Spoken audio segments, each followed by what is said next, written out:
Hello dear students, welcome to Textile Classroom, and today we will be solving questions of MZT 1 to MZT 1 to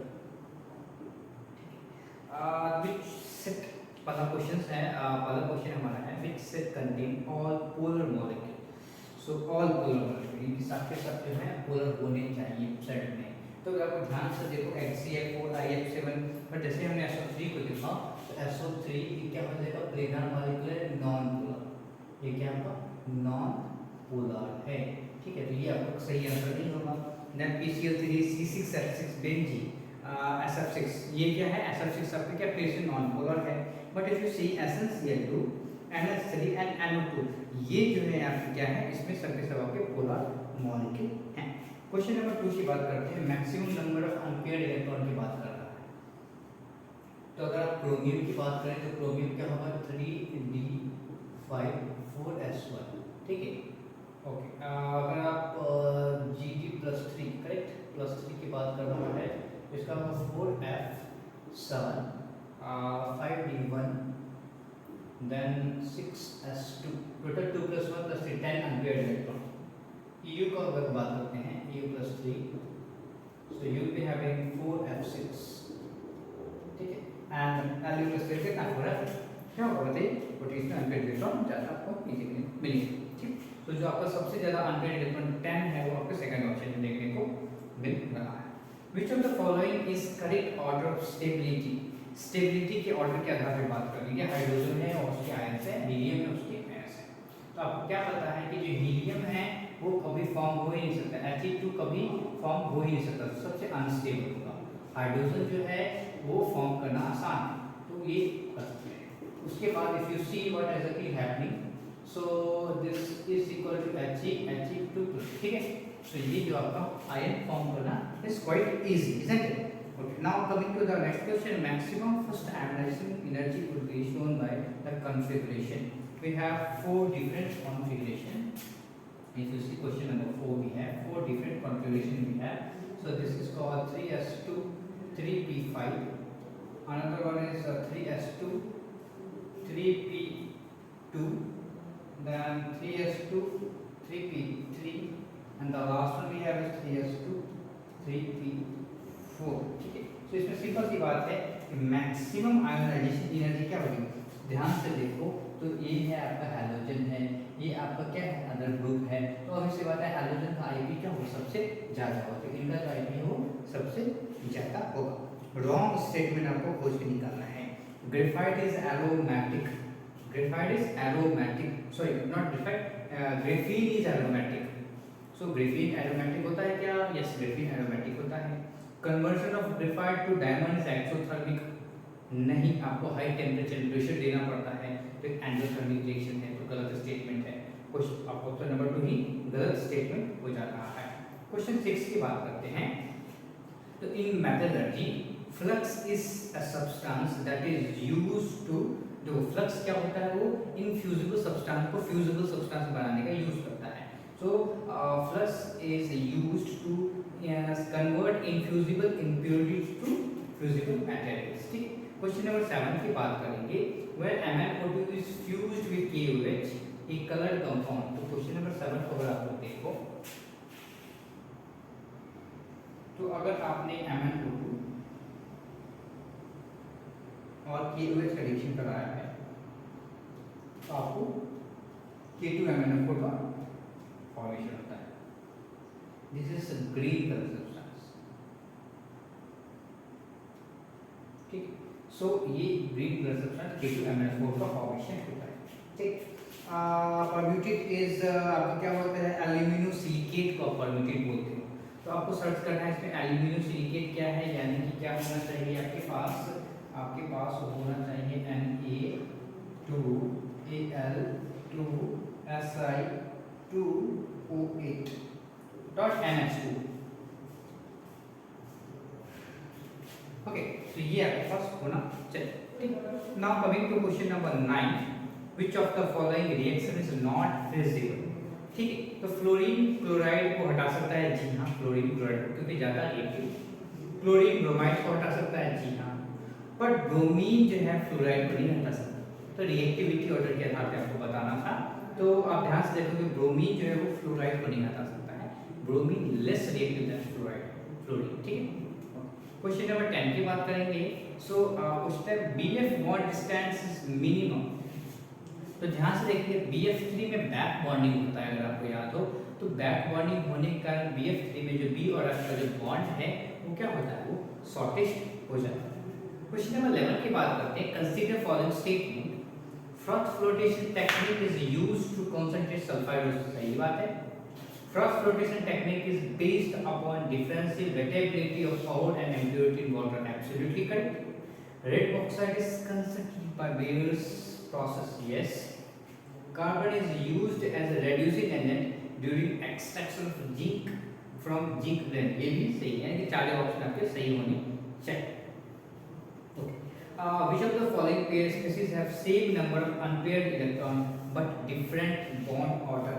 तो ध्यान से देखेंगे आपका जो है same number of unpaired electron की बात करेंगे तो ऑक्सीजन और B2 इन दोनों के पास जो है वो बॉन्ड ऑर्डर क्या होता है, ठीक है। क्वेश्चन नंबर 1, जब ऑक्सीजन है और B2 है, इनका बॉन्ड ऑर्डर अगर आप देखो, इनका बॉन्ड ऑर्डर दोनों का 2 होता है। बट अगर अनपेयर्ड इलेक्ट्रॉन देखो, n की संख्या देखो, इनकी n की संख्या क्या होती है, इनमें अनपेयर्ड इलेक्ट्रॉन 2 होगा और इसमें क्या होगा 1, ठीक। अब correct order of melting point की अगर आप बात करें, मेल्टिंग पॉइंट की बात करें तो क्या होता है आपका NaCl का मेल्टिंग पॉइंट, पहले वाला ऑप्शन में NaCl पे ज़्यादा होना चाहिए था, तो पहला ऑप्शन गलत है। यस। फ्लोराइड की बात करेंगे तो फ्लोराइड में क्या होता है, क्वेश्चन नंबर 13 आपका क्या होगा, जो आपका NaF है इसका मेल्टिंग पॉइंट कम होगा देन MgF2 एंड EF3 इनका मेल्टिंग पॉइंट क्या होगा, सबसे ज़्यादा होगा। क्वेश्चन 14 में which of the following compound does not give test of Fe+2 ion, यानी कि Fe+2 आयन आपका क्या होना चाहिए, कोऑर्डिनेशन स्फीयर के बाहर होना चाहिए। तो इफ यू सी आपका जो पहला ऑप्शन है Fe3 FeCl6 2 टाइम्स, तो क्या होगा बताइए, ये +2 है तो ये आपका देगा Fe4 FeCl6 3 टाइम्स का, so this is Fe+3, ये नहीं देगा, ये आपका क्या, ये आपका नहीं देगा, ठीक है। ओके। जो हमारा है अगला ऑप्शन देखेंगे, इसमें क्या है, FeSO4 है, FeSO4 dot dot dot dot, तो यहाँ भी +2 है तो ये भी आपका, एंड FeCl2 है, ये भी +2 है, ये भी है। तो ध्यान से देखिए जब हमारे पास आयोनाइजेबल Fe+2 आयन होंगे वो आपका टेस्ट देगा, अदरवाइज बाकी टेस्ट नहीं देगा। Which of the question number 15, which of the following point never be same for IP and electron, क्या कहते हैं ये, both are decided by Z effective। yes, सही बात है।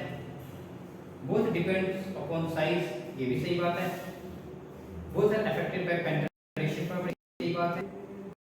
both are maximum for gas configuration, नहीं, ये बात सही नहीं, जो आपका फोर्थ ऑप्शन क्या होता है। Which of the following curve gives क्या कहते हैं infinite dilation with under root of C curve। तो देखिए पहला सबके सब स्ट्रेट लाइन है, स्ट्रेट लाइन है नहीं, स्ट्रेट लाइन का कर्व तो होता ही नहीं है, तीनों में से कोई भी ऑप्शन आपका सही नहीं होगा। क्वेश्चन नंबर 17 की बात करें, electrolysis can be used to determine atomic mass. Question number 17 बड़ा आसान सा प्रश्न है।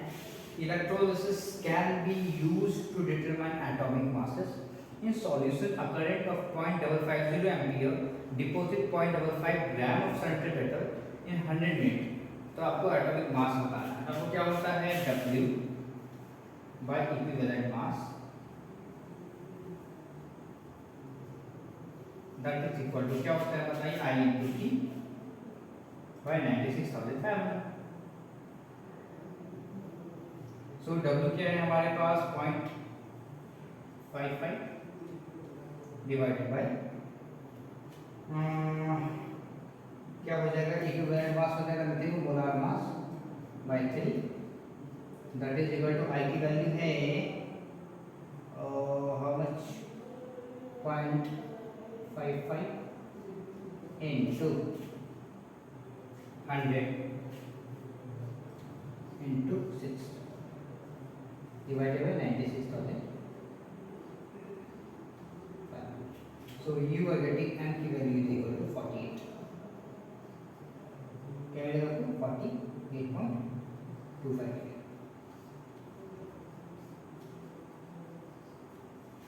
क्वेश्चन नंबर 18 की बात करते हैं. Choose the correct statement about Henrys constant.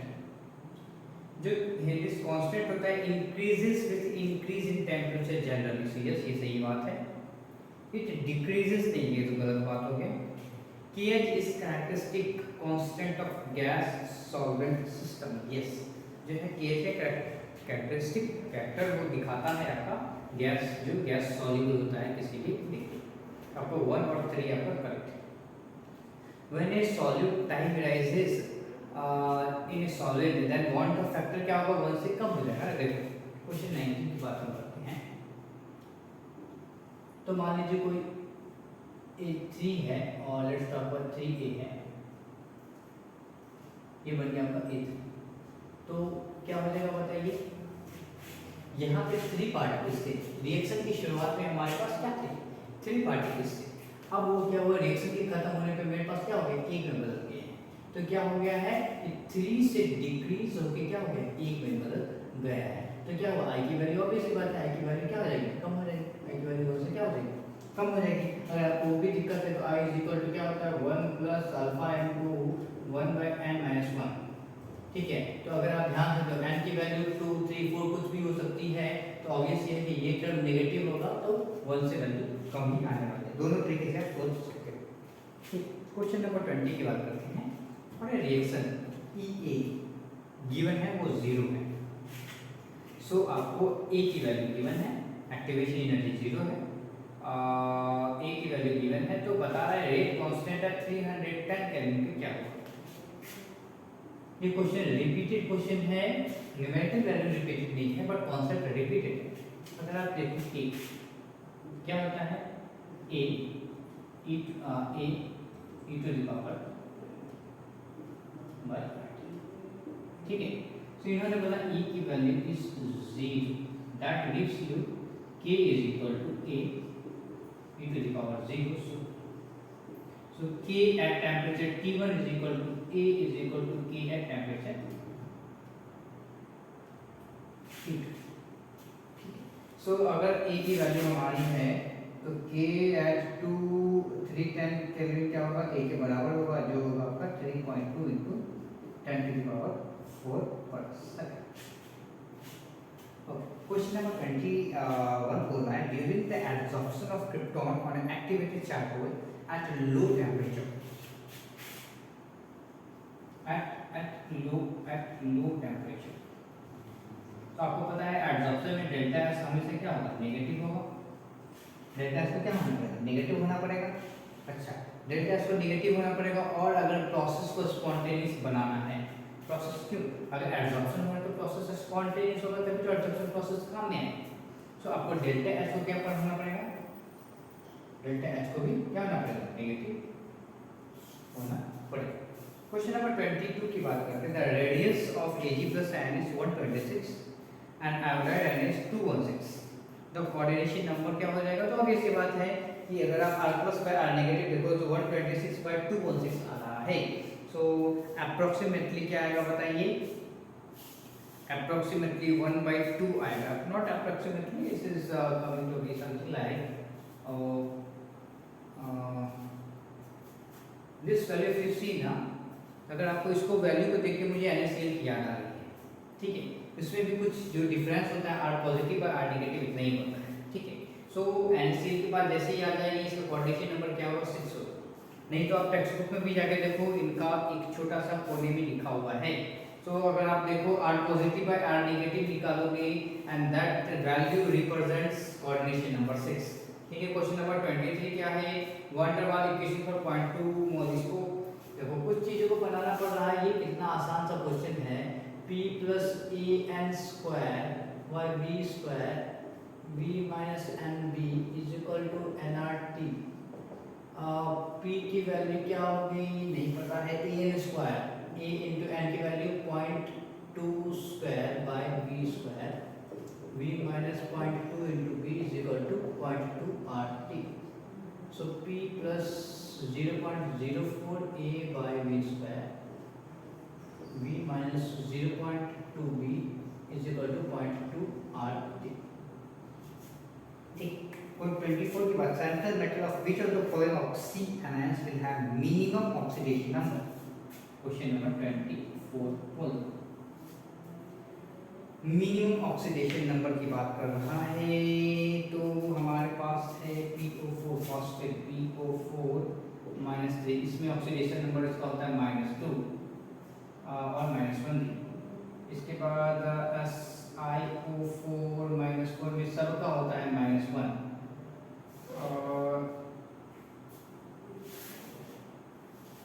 और बताओ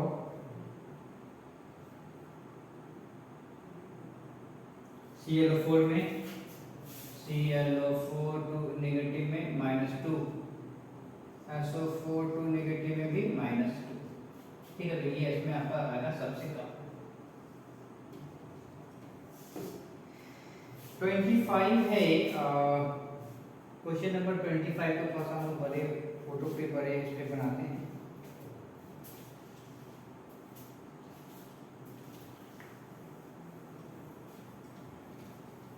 बेसिक सा क्वेश्चन है, मोर कॉन्सेप्ट का क्वेश्चन है।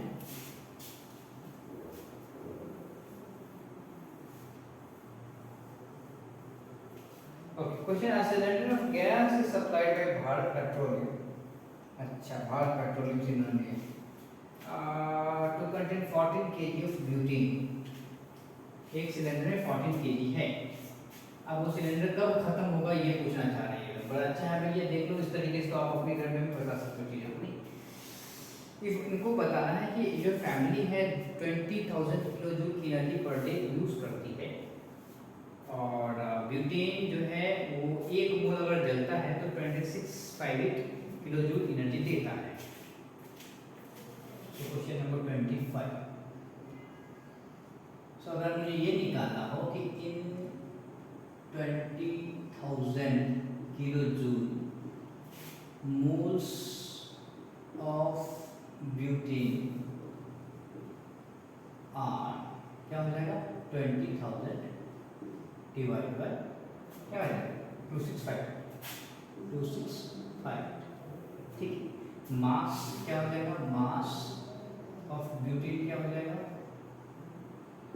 20,000 divide by 2658 into molar mass of butane क्या हो जाएगा, molar mass of butane 48 + 10 58। This is the mass of butane जो एक दिन में यूज किया जा रहा है। So this may come in gram divide by 1000, so this is called kg, sorry kg।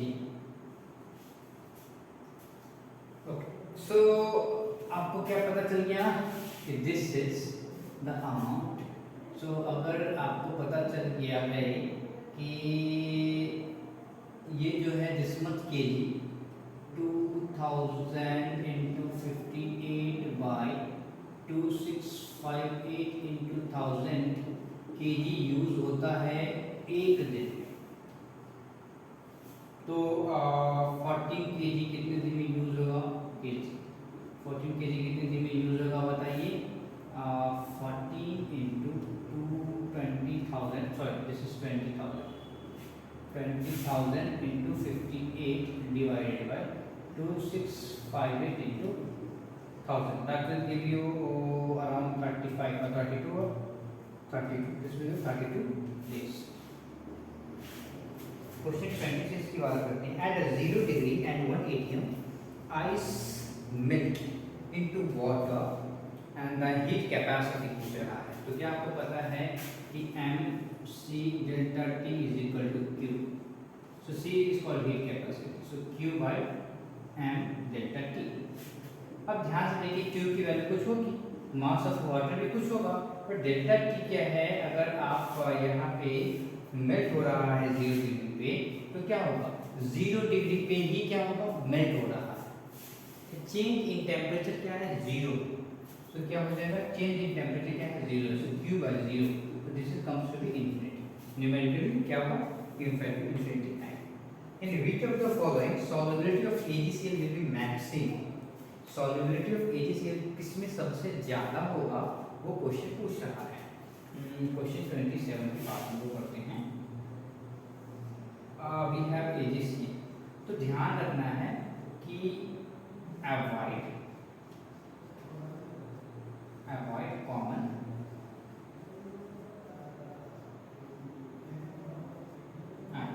ठीक है, अवॉइड कॉमन आयन। ठीक है, तो अगर ऑप्शन 1 में आपके पास Ag यानी कि सिल्वर एक कॉमन आयन है, दूसरे में वाटर में कोई कॉमन आयन नहीं है, तो water is the correct answer. Third में देखेंगे तो आपको क्लोराइड कॉमन आयन है, और फोर्थ में भी आपको क्लोराइड कॉमन आयन है, तो हमें अवॉइड करना है कॉमन आयन। क्वेश्चन नंबर 28 देखते हैं। What is the percentage dissociation of 0.1 molar solution of acetic acid. तो क्या हो जाएगा, अल्फा की वैल्यू निकालिए। अल्फा होता है under root of K/C। So under root K की value 10 to the power -5 divided by 10 to the power -1, that is comes to be 10 to the power -3। So percentage क्या हो जाता है, परसेंटेज इक्वल टू, परसेंटेज होता है alpha into 100। ठीक है, so 10 to the power -2 into 100, so you will be getting 1%। ठीक है, क्वेश्चन नंबर 29 की बात करते हैं। The mass of electron m charge E, it is accelerated from rest through a potential difference v equal the velocity at whatever। Simple सी बात है, half mv square is equal to potential यानी ev।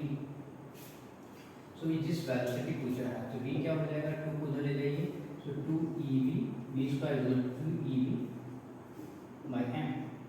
So velocity is equal to under root of 2ev।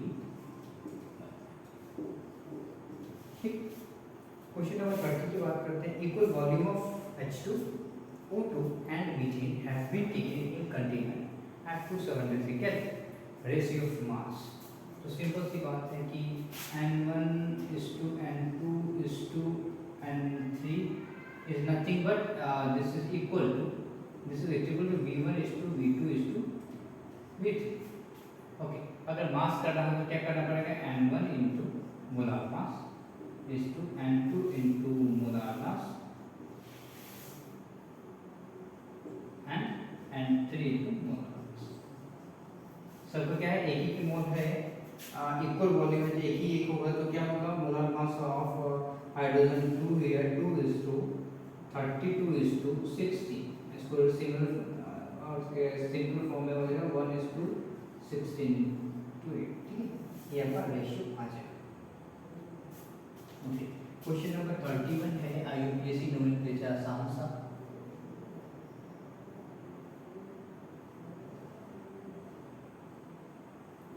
यहाँ पे fluorine, then chlorine, sorry chlorine is here, then we have bromine, then we have iodine। Start करेंगे 1, start करो तो 1 2 3 4 5, तो क्या हो जाएगा इसका 2 ब्रोमो 1 क्लोरो 5 फ्लोरो 3 आयोडो बेंजीन। ठीक है, ओके। क्वेश्चन नंबर 32 की बात करें, विच of the following is not correct. ठीक है, नॉट करेक्ट। तो 32 में देखो, जो पैरा क्लोरो आपका बेंजीन है, पैरा डाइक्लोरो बेंजीन है, इसका बॉइलिंग पॉइंट जो है वो ऑब्वियसली बात है ज़्यादा होता है। अच्छा, दूसरा ऑप्शन देखेंगे, जो आपका है ट्रांस है, वो सिस से क्या करते हैं, ज़्यादा होता है, छोटा कम नहीं होता, ज़्यादा होता है। ठीक है, मेल्टिंग पॉइंट जो है ट्रांस का वो सिस फॉर्म से ज़्यादा होगा, तो आपका ऑप्शन नंबर 2 क्या है, गलत हो जा रहा है। अच्छा, अगर आप 33 की बात करो, क्वेश्चन नंबर 33 की बात करो, तो ये जो है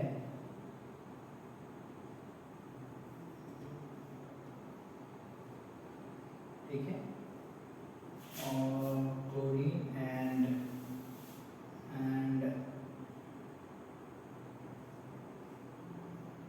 ये क्या होमोलोगस सीरीज में है, क्यों, बस एक मेजर ग्रुप यहाँ पे पड़ा है। ठीक है, दूसरा अगर ध्यान से देखेंगे तो दूसरा हमारा क्या है, मेटामर्स है। क्या है? मेटामर्स है। दूसरा में क्या है आपका? मेटामर्स है। तीसरा ऑप्शन अगर ध्यान से देखो, बेंजीन में OHCH3 है, तो एक फिनोल है और एक ईथर है।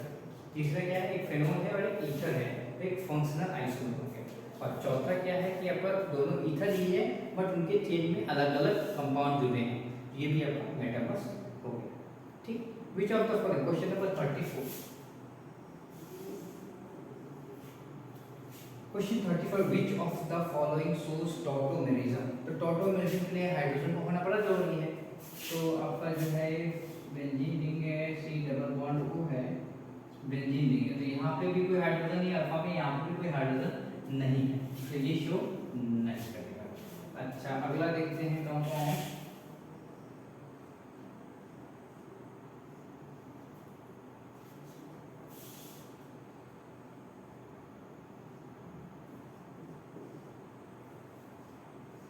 तो यहाँ पे कोई हाइड्रोजन नहीं है, यहाँ पे हाइड्रोजन नहीं है, यहाँ पे, तो यहाँ पे तो हाइड्रोजन है ना, तो ये ऐसे टूटेगा, ये ऐसे जाएगा, ये ऐसे जाएगा और ये हाइड्रोजन का यहाँ जुड़ सकता है। तो ये जो कंपाउंड है आपका क्या है? मेटामर्स शो करेगा। ठीक है, क्वेश्चन नंबर 35 की बात करते हैं। 35 है, पारा नाइट्रोटोल्यूइन ऑन नाइट्रेशन। पारा नाइट्रो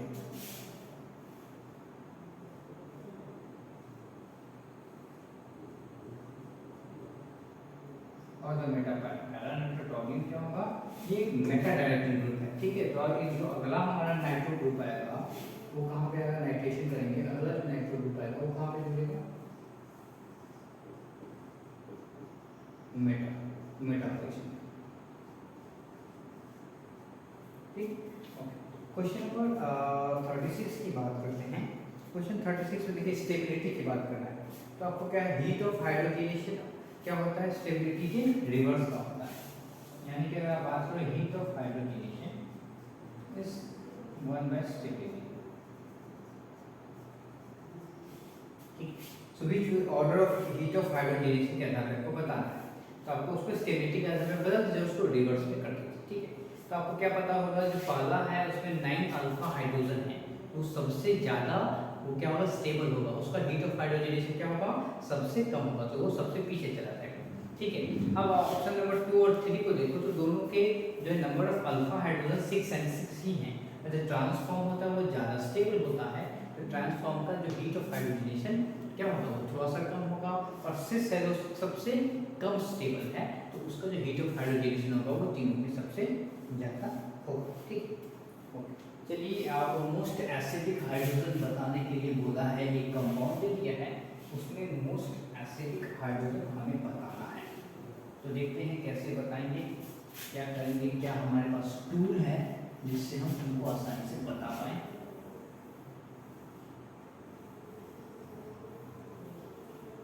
एसिडिक हाइड्रोजन, ऐसे हाइड्रोजन जो आसानी से सॉल्यूशन में दिए जा सकते हैं, उसको बोलते हैं एसिडिक हाइड्रोजन। ठीक, सो दिस इज क्वेश्चन नंबर 37।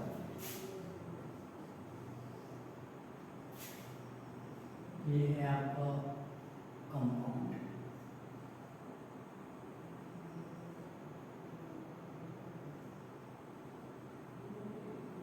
यहाँ पे single bond, one hydrogen is here, HA, here is HB, here is HC, HDB है। ध्यान से देखिए, इन सबको हटाएंगे तो ज़्यादा फर्क नहीं पड़ेगा, बट जैसे आप इसको हटाओगे, इस हाइड्रोजन का H+ को हटाओगे तो एक नेगेटिव चार्ज आएगा।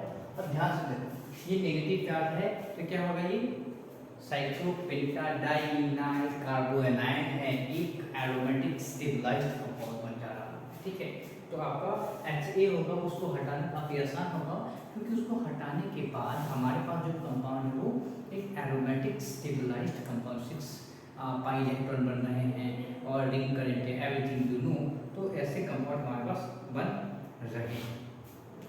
क्वेश्चन नंबर 38 की बात करते हैं। क्वेश्चन 38 क्या है? क्वेश्चन 38 हमारे पास बेंजीन रिंग है,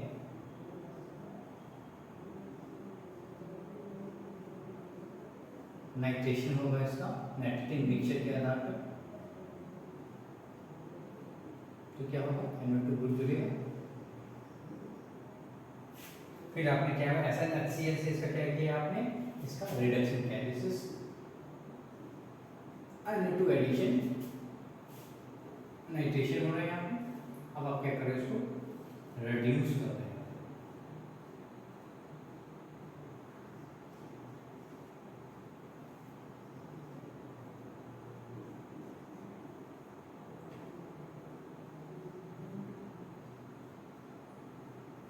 क्या हो गया भाई, हम आपके अमीन यानी एनिलीन में बदल सकते हैं।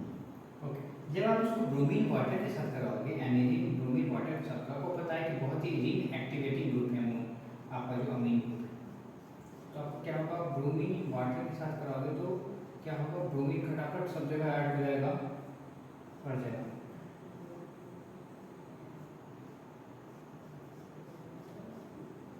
यहाँ भी ब्रोमीन, यहाँ भी ब्रोमीन, यहाँ भी ब्रोमीन, ठीक। चलिए अब तो देखते हैं, Q is more reactive than P for electrophilic substitution reaction. So this is called Q here, this is called P here, ठीक है। So बोल रहा है Q is more reactive than electrophilic substitution reaction। तो बताओ आप क्या सही है क्या गलत है। तो obvious सी बात है, अमोनिया का एनिलीन है, ये रिंग एक्टिवेटिंग ग्रुप है, तो ये इससे ज़्यादा आपका रिएक्टिव हो। R is white precipitate, कहाँ है R? R एक white precipitate है, yes, अब जो आपका है ये white precipitate बनाता है। R is more basic than Q, R is more basic than Q, नहीं, यहाँ जो है ब्रोमीन के कारण इसका बेसिक स्ट्रेंथ थोड़ा सा कम हो जाएगा, तो ये आपका गलत है। R जो है वो Q से लेस बेसिक है, ठीक। क्वेश्चन नंबर 39 की बात करते हैं।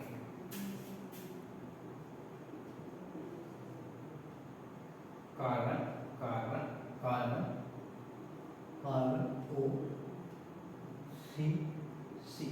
जब आप एक मोल ऑफ HI का यूज करोगे तो क्या होगा, एक मोल ऑफ HI का यूज करोगे तो बताओ क्या होगा, सिंपल सी बात है, छोटा वाला की तरफ आपका I चला जाएगा, आपको बनेगा carbon carbon carbon OH plus CCI, ठीक है। ज़्यादा एक्सप्लेनेशन रिक्वायर्ड नहीं है इसमें, हम रिएक्शन मैकेनिज्म नहीं बता सकते हैं। Of the following is differentiated by form, देखिए आइडियल फॉर्म टेस्ट होने के लिए क्या पॉसिबिलिटीज है, क्या होना चाहिए, मेन चीज है वो होना चाहिए सी डबल बॉन्ड, ये ग्रुप होना चाहिए, और सी COH ये ग्रुप है। So these two groups are already write CH here, CH here, CH। So these two groups are must, तभी वो आइडियोफॉर्म टेस्ट देगा। देखो डिफरेंशिएट का मतलब है या तो दो आइडियोफॉर्म टेस्ट देगा तो डिफरेंशिएट नहीं हो पाएगा, या अगर दोनों आइडियोफॉर्म टेस्ट नहीं देगा तो डिफरेंशिएट नहीं होगा।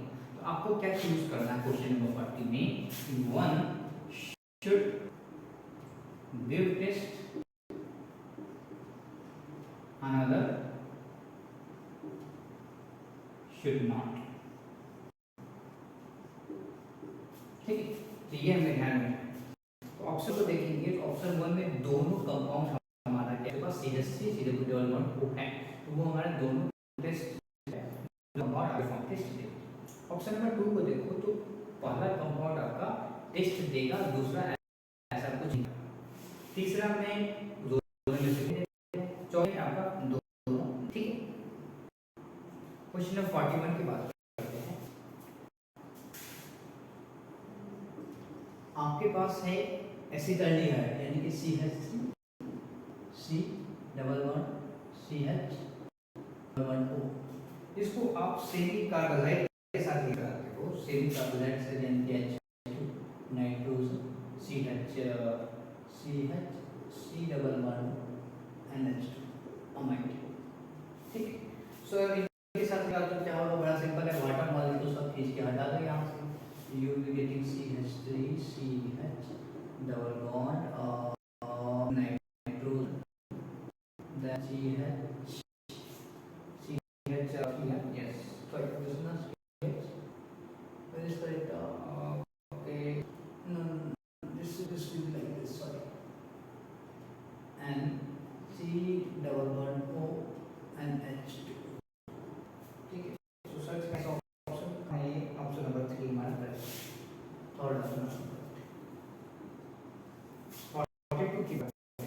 of the following will not give Hoffman-Bromamide reaction? Hoffman-Bromamide reaction है, so आपका secondary and tertiary amines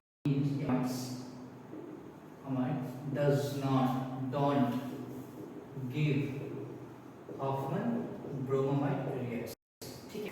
search कीजिए तो प्राइमरी अमाइड कौन सा है? तो अगर आप ध्यान से देखो तो प्राइमरी अमाइड कौन सा है? पहला प्राइमरी अमाइड है वो हॉफमन ब्रोमामाइड रिएक्शन देगा, दूसरा भी देगा, तीसरा भी देगा, चौथा में आप ध्यान से देखो तो चौथा ऑप्शन लिखा है, चौथा ऑप्शन कुछ ऐसा लिख रहा है C=ONH CH, so this is its secondary amide, so this cannot give you Hoffman-Bromamide reaction. What is the product obtained in following reaction? जब आप नाइट्रोबेंजीन के थे, नाइट्रोबेंजीन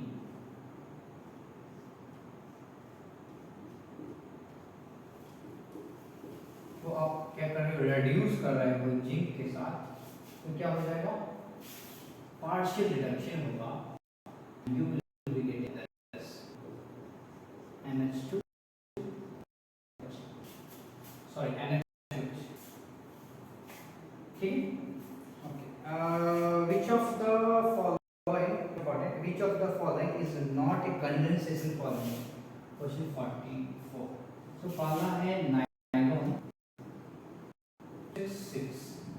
तो नायलॉन 6 क्या है? ये पॉलीमराइजेशन पॉलीमर रिएक्शन के कंडेंस के आधार पे आप इसको नायलॉन 6 लिखेंगे, ठीक है। नायलॉन 6 जो होता है वो कैप्रोलैक्टोन होता है, ये भी कंडेंस पॉलीमर है, डेफिनेटली भी condense polymer. But if you talk about बुना एस, बुना एस ये किस से बनता है? ये आपका